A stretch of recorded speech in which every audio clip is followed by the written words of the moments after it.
Outrageous and offensive. Those are the words from the attorney for Breonna Taylor's family after a grand jury in Louisville indicted one police officer on charges of wanton endangerment in connection with the death of Breonna Taylor, but did not bring a single charge against the officers involved in shooting her and causing her death.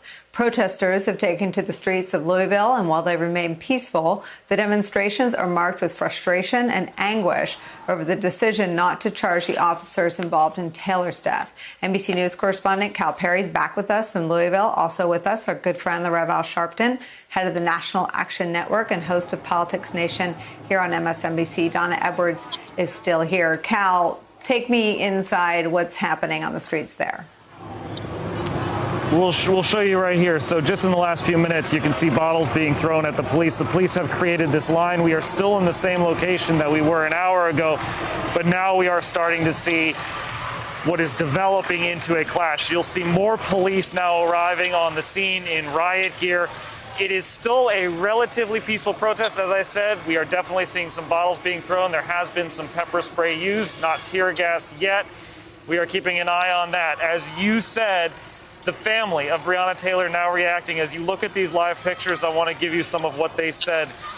They called the grand jury decision today, quote, outrageous and offensive to Breonna Taylor's memory. They called it a, quote, documented and clear cover-up at the death of an unarmed black woman who posed no threat and who was living her best life. I would also share with you something posted on Instagram from Breonna Taylor's sister. She writes, "Sister, you were failed by a system you worked hard for, and I am so sorry. I love you so much."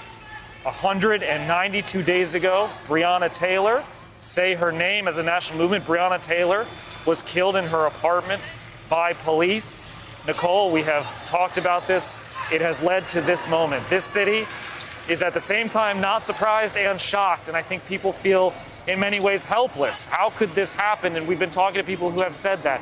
How could this happen in 2020 when we've had this moment of national awakening? And I'm sure the Reverend is going to disagree with me here. How could this happen? Well, it's happening, and it's happening again and again, and the result is what you see now. Not only a distrust between the community and its police force, but growing protest, growing dissatisfaction from the lack of any legal outcome that would have fought for Breonna Taylor, Nicole.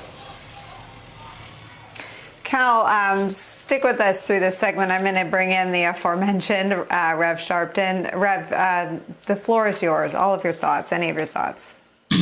Well, I think that clearly this is the real clear and blatant example of what we're talking about. When we use the slogan, Black Lives Matter, what this grand jury and this prosecutor came back today and said is Black lives don't matter, because the only charge was a charge for the recklessness of one officer. And it was not even about him being reckless about Breonna Taylor. The death of Breonna Taylor has been now deemed that it was fine, allowable, and there was no criminal act, which devalues all of our lives. The fact that they shot her going in her home after someone who was not even there, in fact, was already in custody, that her and her boyfriend's there, her boyfriend shoots, thinking someone's breaking in. They don't shoot the boyfriend, they shoot her.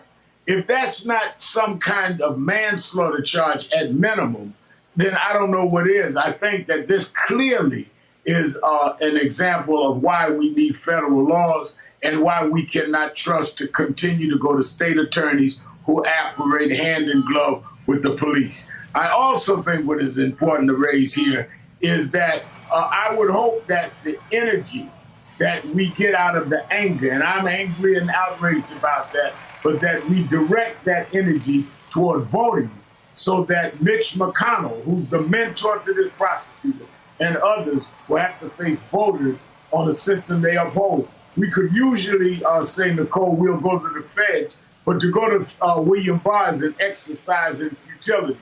You need a new attorney general, and it would not be too late in next January for the federal government to look at this, because Breonna Taylor's civil rights has been violated, as well as she's a victim of, I think, a direct manslaughter or murder.